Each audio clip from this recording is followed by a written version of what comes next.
사람은 평생 베풀기만 하다가도 단 한 번 자신이 남긴 삶을 마주하는 순간이 옵니다. 수십 년 동안 이름 없이 기부하고 칭찬도 기념도 모두 거절했던 한 노인. 그런데 어느 날 그 앞에서 중년의 남성들이 일렬로 서서 한 곡의 노래를 부르기 시작합니다. 그리고 그 순간 끝내 울지 않던 사람이 무너집니다. 오늘은 줬으면 그만이라 말하던 한 한국인의 삶이 어떻게 대한민국을 움직였는지 이야기해드리겠습니다. 이런 이야기가 오래 남아야 한다고 생각하신다면 구독과 좋아요 큰 힘이 됩니다. 저는 진주에서 15년째 신문기자로 일하고 있습니다. 웬만한 행사는 다 가봤죠. 개관식, 준공식, 기념식. 그런데 그날만큼은 달랐어요. 2024년 12월 24일 화요일 오전 10시 진주시 평거동에 위치한 한 건물 앞이었습니다. 남성당 교육관 개관식. 취재 메모에는 평범한 일정이라고 적혀 있었죠. 시장 축사, 테이프 커팅, 박수 몇 번. 30분이면 끝날 줄 알았습니다. 그런데 식이 끝나갈 무렵 이상한 기류가 감지됐어요. 사람들이 웅성거리기 시작했습니다. 누군가 무대 옆으로 모여들었죠. 저도 본능적으로 카메라를 들고 뛰어갔어요. 무대 앞에 중년 남성들이 일렬로 서 있었습니다. 1명, 2명이 아니었어요. 10명, 20명, 30명. 검은 정장 차림의 남자들이 조용히 자리를 잡았습니다. 뭔가 준비된 순서 같았죠. 그들이 입을 열었습니다. 노래였어요. 처음엔 뭔지 몰랐습니다. 그런데 몇 소절 지나자 알아챘죠. 학교 교가였어요. 명신고등학교 교가. 저는 렌즈를 돌렸습니다. 노래하는 남자들을 찍다가 문득 시선을 옮겼죠. 객석 맨 앞줄에 앉은 노인 한 분이 보였어요. 허리가 굽은 90대 노인. 하얀 머리, 주름진 손. 그분의 얼굴을 줌으로 당겼습니다. 순간 놀랐어요. 표정이 무너지고 있었거든요. 입술이 떨렸습니다. 눈가가 붉어졌죠. 손으로 입을 가렸어요. 15년 기자 생활 중 처음 보는 장면이었습니다. 수십 명의 남자들이 한 노인 앞에서 교가를 부르고 있었어요. 그리고 그 노인은 울고 있었습니다. 저는 셔터를 누르면서 생각했죠. 도대체 저 노인은 누구일까? 왜 저렇게 많은 사람이 노래를 부르는 걸까?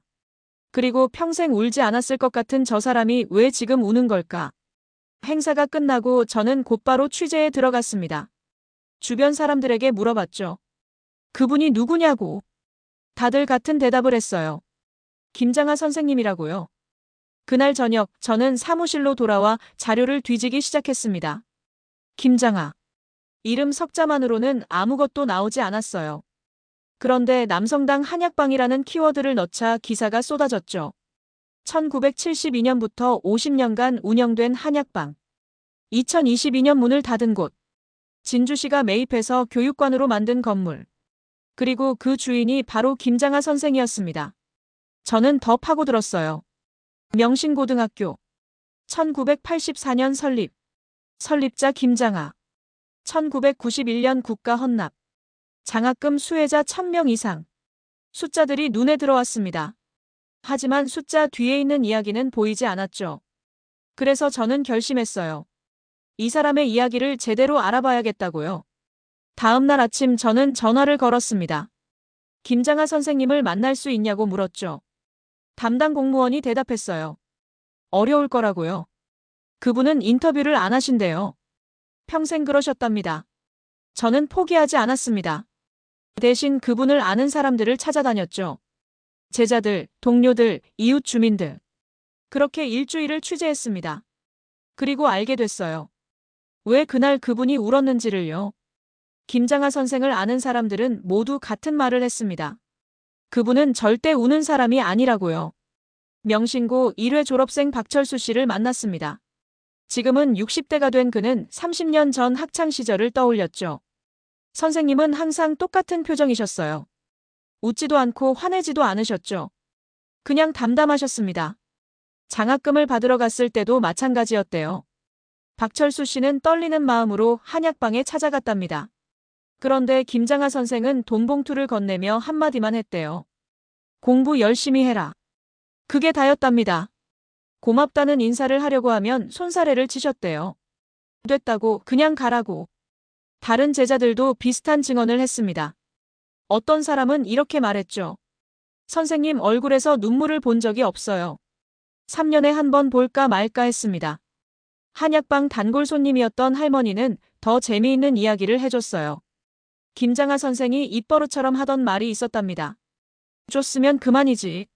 누가 감사하다고 하면 그렇게 대답하셨대요. 칭찬을 하면 불편해하셨답니다. 기념사진을 찍자고 하면 손사래를 치셨죠. 저는 점점 더 궁금해졌습니다. 도대체 어떤 사람이기에 저렇게 철저하게 자신을 숨기는 걸까요? 시청 공무원을 통해 더 많은 정보를 얻었습니다. 김장하 선생은 각종 표창과 훈장을 받았대요. 하지만 단 한 번도 시상식에 참석하지 않으셨답니다. 대리 수령이 기본이었죠. 신문 인터뷰도 평생 거절하셨대요. 방송 출연 제안도 마찬가지였습니다.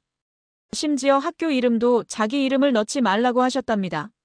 그래서 명신고등학교가 된 거였죠. 저는 그분의 성격을 이해하려고 노력했습니다. 왜 그렇게 조명을 피하셨을까요? 왜 칭찬과 기념을 거부하셨을까요? 제자 중 한 명이 힌트를 줬습니다. 선생님은 자기 자신을 특별하다고 생각하지 않으셨어요. 그냥 당연한 일을 했을 뿐이라고 생각하셨죠.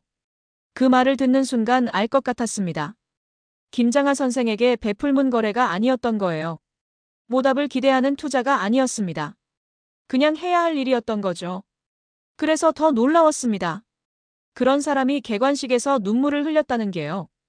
저는 당시 현장에 있던 사람들을 다시 찾아갔습니다. 그들은 모두 충격을 받았다고 했어요. 선생님이 우시는 걸 처음 봤어요. 정말 처음이었습니다. 평생 감정을 드러내지 않던 사람. 울음을 참던 사람. 보답을 거절하던 사람. 그런 사람이 마침내 무너진 순간이었던 거죠. 저는 메모장에 적었습니다. 김장하 선생. 울지 않던 사람. 하지만 그날 결국 울었다. 그렇다면 무엇이 그를 울게 만들었을까요? 단순히 노래 때문이었을까요? 아니면 그 이상의 무언가가 있었을까요? 저는 더 깊이 파고들어야 했습니다. 그 눈물의 의미를 알기 위해서요. 2022년 봄, 진주 평거동 남성당 한약방 앞에는 사람들이 모여들었습니다. 50년 만에 문을 닫는다는 소식 때문이었죠. 저도 그때 취재를 나갔었어요. 문 앞에 폐업 안내문이 붙어 있었습니다. 간단했죠. 오랜 기간 이용해 주셔서 감사합니다. 건강하십시오. 그게 전부였어요. 한약방 안을 들여다봤습니다. 수십 개의 서랍장이 텅 비어 있었어요. 벽에 걸린 약초 이름표들도 하나둘 떼어지고 있었죠. 50년의 시간이 지워지는 중이었습니다. 동네 주민들이 아쉬워했어요. 한 할머니는 눈물을 글썽이며 말했죠. 우리 아들도 여기서 약 지어 먹고 대학 갔어요. 선생님이 돈도 안 받으셨는데. 다른 아주머니는 이렇게 말했습니다. 이 동네에서 남성당 모르는 사람이 어디 있어요. 다들 신세졌죠. 저는 그때만 해도 몰랐습니다. 이 한약방이 단순한 상점이 아니었다는 걸요. 이곳이 지역사회의 안전망이었다는 걸요. 몇 달 후 진주시가 발표했습니다. 남성당 한약방 건물을 매입하겠다고요. 시민교육문화공간으로 만들겠다고 했죠. 저는 시청 담당 공무원에게 물었습니다. 왜 이 건물이냐고요? 진주에 건물이 얼마나 많은데요? 공무원은 대답했습니다. 이 건물은 특별합니다. 50년간 이 동네 사람들의 중심이었거든요. 맞는 말이었어요. 남성당 한약방은 그냥 건물이 아니었습니다. 이곳에서 수천 명이 약을 지었죠. 수백 명이 장학금을 받았습니다. 누군가는 이곳에서 위로를 받았고 누군가는 희망을 얻었어요. 시는 건물을 리모델링하기 시작했습니다. 2년이 걸렸죠. 낡은 내부를 정비하고 교육시설을 갖췄습니다. 하지만 외관은 최대한 보존했어요. 담당 건축가가 말했습니다. 이 건물의 역사를 지우고 싶지 않았어요. 그래서 원형을 살렸습니다. 저는 공사 현장을 몇 번 찾아갔습니다. 인부들이 벽을 고치고 바닥을 다시 깔았죠. 하지만 정문 앞 간판 자리는 그대로 남겨뒀어요. 남성당이라는 글씨가 새겨진 흔적이 보였습니다. 2024년 가을, 공사가 끝났습니다. 남성당 교육관이라는 새 이름이 붙었죠. 한약방은 사라졌지만 그 자리는 남았습니다. 개관식 준비가 시작됐어요. 시청은 김장하 선생에게 연락했습니다. 행사에 참석해달라고 부탁했죠. 김장하 선생은 처음엔 거절했답니다. 제자가 전해준 이야기예요. 저를 내세우는 행사면 안 갑니다. 그렇게 말씀하셨대요. 시청 담당자가 난처해했죠. 하지만 포기하지 않았습니다. 계속 설득했어요. 선생님, 이건 선생님을 기념하는 자리가 아닙니다. 선생님이 지켜온 정신을 이어가는 공간입니다. 그 말에 김장하 선생의 마음이 조금 움직였답니다. 하지만 여전히 확답을 주지 않으셨죠. 그러다 한 가지 조건을 제시하셨어요. 시청 공무원이 저에게 들려준 이야기입니다. 이 공간이 나를 위한 곳이 아니라 잊힌 역사를 기억하는 곳이라면 가겠습니다. 그 말의 의미를 알기까지 시간이 좀 걸렸어요. 잊힌 역사란 무엇일까요? 김장하 선생은 무엇을 기억하고 싶었던 걸까요? 답은 곧 나왔습니다. 시청 공무원 이영희 씨를 만났습니다. 그녀는 남성당 교육관 프로젝트 담당자였죠. 저에게 흥미로운 이야기를 들려줬어요. 김장하 선생님을 설득하는 게 가장 어려웠어요. 정말 완고하셨거든요. 이영희 씨는 처음 김장하 선생을 찾아갔을 때를 떠올렸습니다. 2023년 초봄이었대요. 그녀는 공문을 들고 선생님 댁을 방문했죠. 선생님, 한약방 건물을 시민교육관으로 만들고 싶습니다. 동의해 주시겠습니까? 김장하 선생은 단칼에 거절했답니다. 안 됩니다. 나를 기념하는 시설이면 절대 안 돼요. 이영희 씨가 황급히 해명했죠. 아닙니다. 선생님을 기념하는 게 아니라 교육 공간입니다. 하지만 김장하 선생은 고개를 저었대요.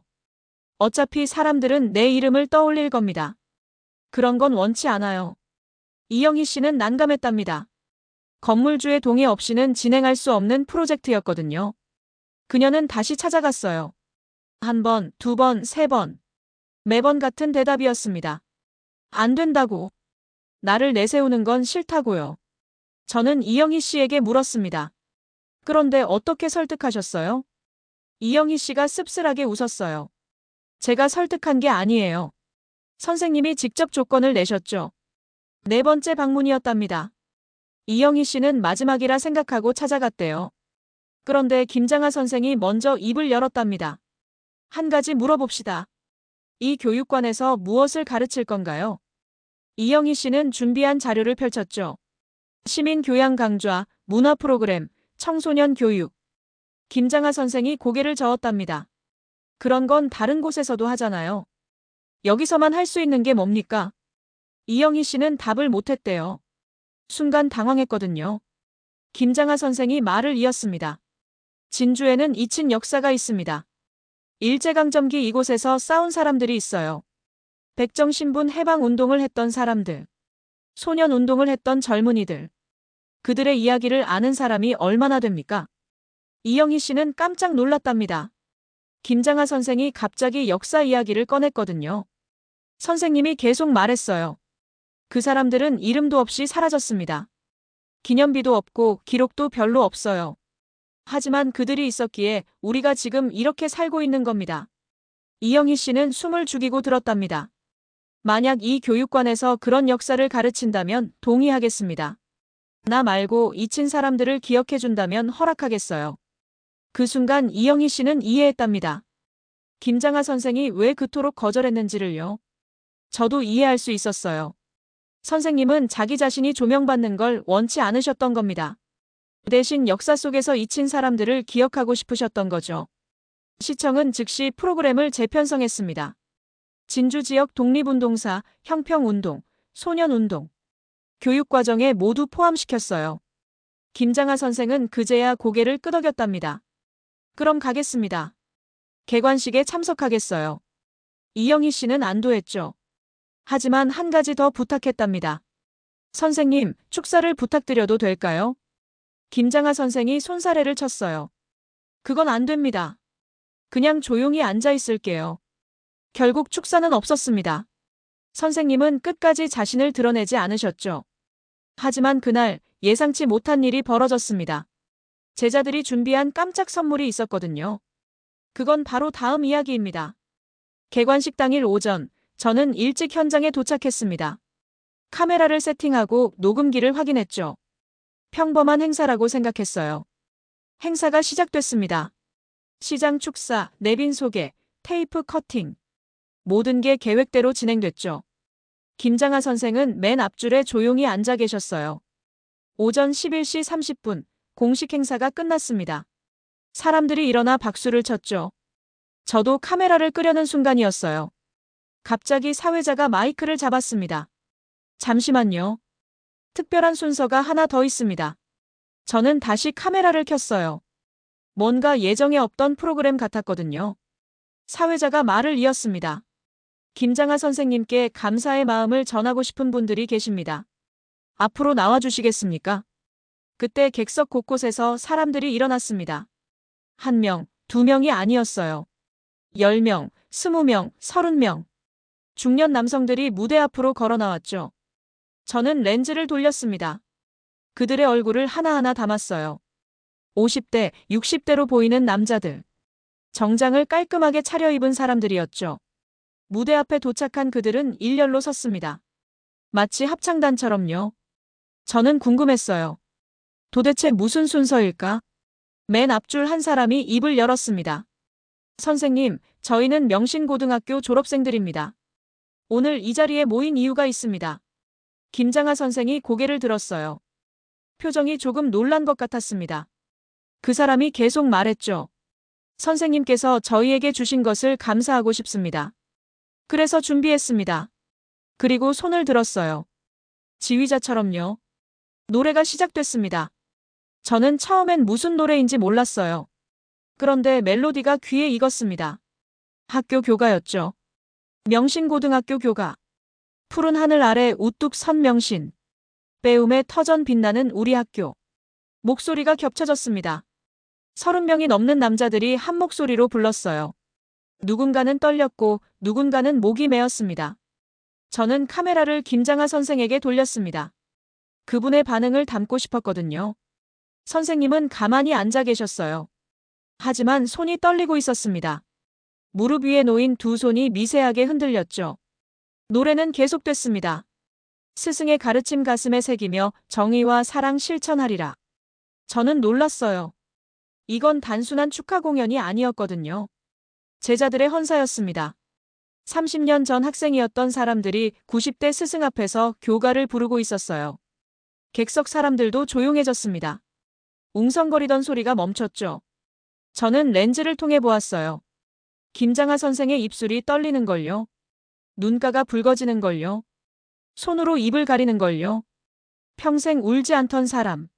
감정을 드러내지 않던 사람. 그분이 흔들리고 있었습니다. 노래가 끝나갈 무렵 저는 셔터를 연타했어요. 이 순간을 놓치고 싶지 않았거든요. 명신의 아들, 딸 자랑스럽게 내일을 열어가리라. 마지막 소절이 끝났습니다. 침묵이 흘렀죠. 1초, 2초, 3초. 그리고 누군가 외쳤습니다. 선생님, 고맙습니다. 다른 사람들도 따라 외쳤어요. 감사합니다. 사랑합니다. 김장하 선생은 더 이상 참지 못했습니다. 고개를 숙였어요. 어깨가 들썩였죠. 15년 기자 생활 중 가장 강렬한 장면이었습니다. 노래가 끝난 후 저는 제자들을 인터뷰했습니다. 그들에게 물었죠. 왜 이런 자리를 준비했냐고요. 명신고 5회 졸업생 정민수 씨가 대답했습니다. 저희가 누구 덕분에 여기까지 왔는지 알고 있거든요. 그걸 보여드리고 싶었어요. 저는 더 물었습니다. 김장하 선생이 뭘 해주셨길래 그렇게까지 하냐고요. 정민수 씨의 눈이 붉어졌어요. 선생님은 자기가 가지지 못한 걸 우리에게 주셨어요. 그게 뭔지 아세요? 배움의 기회입니다. 그 말을 듣는 순간 저는 더 깊이 파고들어야겠다고 생각했습니다. 김장하 선생의 과거를 알아야 했죠. 며칠 후 저는 오래된 신문 기사를 찾아냈어요. 1984년 3월 2일자 기사였습니다. 명신고등학교 설립 인가 소식. 기사에는 이렇게 적혀 있었어요. 설립자 김장하 씨는 20년간 모은 재산을 출연해 학교를 세웠다. 20년. 저는 계산해 봤습니다. 1964년부터 1984년까지. 그 긴 시간 동안 돈을 모았다는 얘기였죠. 더 오래된 자료를 찾았습니다. 김장하 선생의 학력 기록. 중학교 졸업. 그게 전부였어요. 고등학교를 가지 못했던 겁니다. 저는 제자들에게 다시 물었어요. 선생님이 왜 고등학교에 진학하지 못하셨냐고요. 한 제자가 조용히 말했습니다. 가난 때문이었답니다. 집안 형편이 어려워서 중학교만 나오셨대요. 그 제자가 이어서 말했죠. 선생님은 평생 그걸 한으로 여기셨답니다. 배우고 싶었는데 배우지 못한 거요. 그래서 학교를 세우신 거예요. 저는 가슴이 뭉클했습니다. 자신이 가지지 못한 것을 다음 세대에 주려 했던 사람. 그게 김장하 선생이었던 거죠. 1984년 명신고가 문을 열었습니다. 첫 입학생은 200명이었어요. 김장하 선생은 직접 학교를 운영했죠. 하지만 7년 후 결정을 내렸습니다. 1991년 학교를 국가에 헌납한 겁니다. 저는 당시 교육청 담당자였던 사람을 찾아냈어요. 지금은 은퇴한 70대 노인이었죠. 김장하 선생님이 갑자기 찾아오셨어요. 학교를 나라에 주겠다고 하시더군요. 저는 물었습니다. 왜 그러셨냐고요? 그분이 대답했어요. 개인이 운영하면 한계가 있다고 하셨어요. 국가가 운영해야 더 많은 학생을 제대로 가르칠 수 있다고요. 저는 놀랐습니다. 20년 모은 돈으로 만든 학교를 그냥 내놓았다는 게요. 그분이 말을 이었습니다. 선생님은 조건을 하나도 안 다셨어요. 명예이사장 자리도 거절하셨죠. 그냥 잘 운영해달라고만 하셨습니다. 학교를 헌납한 후에도 김장하 선생의 베풀문 계속됐습니다. 장학금이었어요. 명신고 출신 1,000명이 넘는 학생이 장학금을 받았습니다. 한약방에서 번 돈을 모두 장학금으로 썼죠. 한 장학생은 이렇게 회상했습니다. 저는 가난한 집 아이였어요. 고등학교도 포기하려 했죠. 그런데 선생님이 전액 장학금을 주셨어요. 대학까지 지원해 주셨습니다. 저는 물었습니다. 지금은 뭘 하시냐고요? 그분이 대답했어요. 판사입니다. 문영배라고 합니다. 저는 깜짝 놀랐습니다. 문영배 판사. 대한민국에서 유명한 법조인이었거든요. 그분이 김장하 선생의 제자였던 겁니다. 객관식으로 다시 돌아가겠습니다. 제자들이 교가를 부르던 그 순간으로요. 저는 카메라를 통해 모든 걸 보고 있었어요. 김장하 선생의 얼굴, 떨리는 손, 붉어지는 눈가. 노래가 2절로 넘어갔습니다. 진리를 찾아 나아가는 길에 스승과 벗과 함께 걸으리. 김장하 선생은 한 명 한 명을 바라보기 시작했어요. 노래하는 제자들의 얼굴을요. 저는 줌을 당겼습니다. 선생님의 시선을 따라갔죠. 첫 번째 줄 맨 왼쪽 60대 남자. 안경을 쓴 사람이었어요. 김장하 선생의 눈이 그에게 머물렀습니다. 1초, 2초. 그 남자도 선생님을 보고 있었어요. 눈물이 흐르고 있었죠. 선생님의 시선이 옆으로 이동했습니다. 두 번째 사람. 50대 남자. 그도 울고 있었어요. 세 번째, 네 번째, 다섯 번째. 김장하 선생은 모든 제자의 얼굴을 하나하나 바라봤습니다.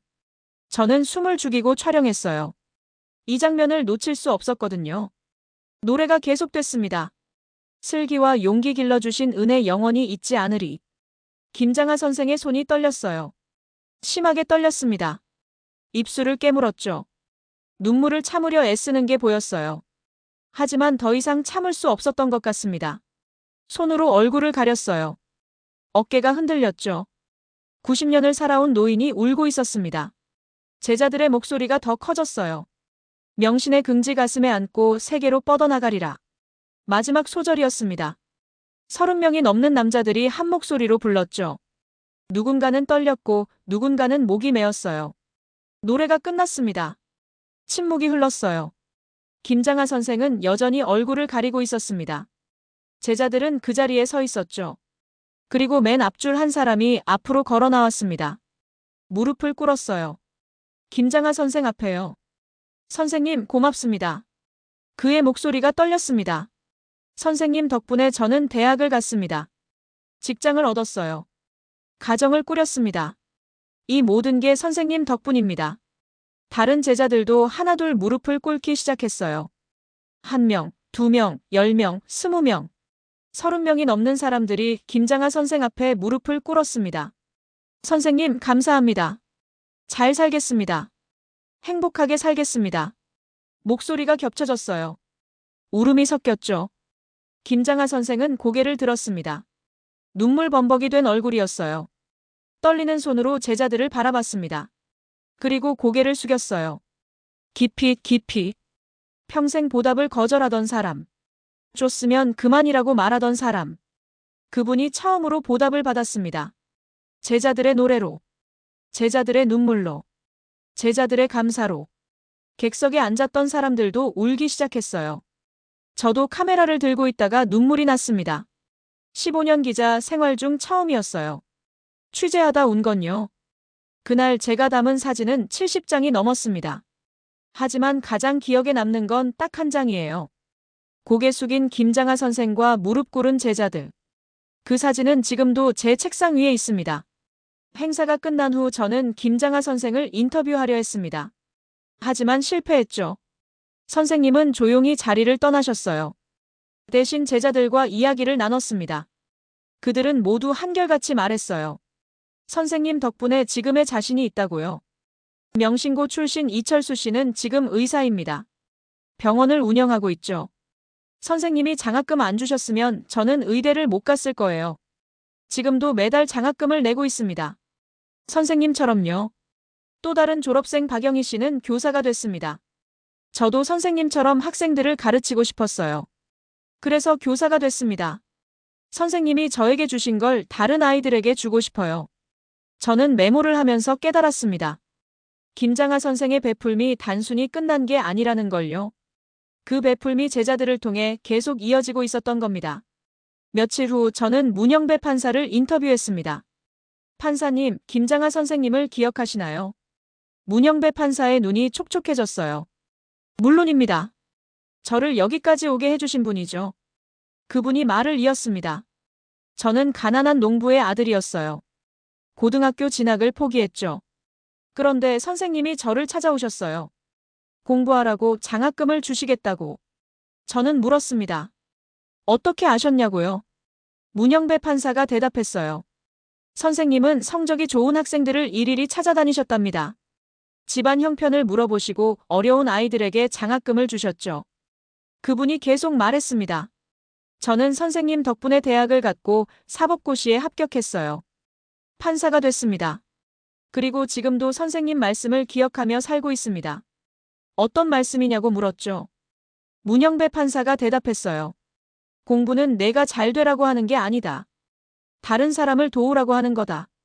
그 말을 듣는 순간 저는 이해했습니다. 김장하 선생의 철학을요. 베풀문 거래가 아니었습니다. 투자도 아니었어요. 그냥 다음 세대를 위한 책임이었던 거죠. 저는 기사를 쓰기 시작했습니다. 김장하 선생의 이야기를요. 제목은 이렇게 정했어요. 줬으면 그만이지 그러나. 그러나 뭐냐고요. 그러나 돌아왔다는 겁니다. 제자들의 노래로, 감사로, 눈물로. 기사가 나간 후 반응이 뜨거웠어요. 댓글이 수백 개 달렸습니다. 대부분 감동했다는 내용이었죠. 한 댓글이 기억납니다. 이런 사람이 있기에 한국이 아직 버티고 있는 거 아닐까요? 맞는 말이었습니다. 김장하 선생 같은 사람. 조용히 베풀고 이름 없이 살아가는 사람. 그런 사람들이 이 사회를 지탱하고 있는 거죠. 몇 주 후 저는 남성당 교육관을 다시 찾았습니다. 첫 강좌가 열리는 날이었어요. 강의실에는 30명이 넘는 사람들이 앉아 있었습니다. 강사는 진주 지역 독립운동사를 설명하고 있었죠. 일제강점기 진주에서 형평운동이 시작됐습니다. 백정신분 차별 철폐를 외쳤던 사람들이 여기 있었어요. 강의를 듣는 사람들이 고개를 끄덕였어요. 메모를 했습니다. 저는 뒤쪽에 서서 지켜봤습니다. 그리고 생각했죠. 김장하 선생이 원하신 게 바로 이거구나. 자신의 이름이 아니라 역사를 기억하는 것. 자신의 공이 아니라 잊힌 사람들을 기억하는 것. 그날 저녁 저는 마지막 문장을 썼습니다. 한국 사회가 아직 버티고 있는 이유는 이런 사람 한 명, 그리고 그를 기억하는 공동체 때문이다. 기사를 마감하고 저는 창밖을 바라봤어요. 진주 시내가 보였습니다. 불빛이 하나둘 켜지고 있었죠. 어딘가에 김장하 선생 같은 사람이 또 있을 겁니다. 조용히 베풀고 이름 없이 살아가는 사람. 그런 사람들 덕분에 우리가 오늘도 살아가는 거겠죠. 저는 다짐했습니다. 앞으로도 그런 사람들의 이야기를 찾아내겠다고요. 숨어있는 선행을 세상에 알리겠다고요. 그게 기자인 제가 할 수 있는 일이니까요.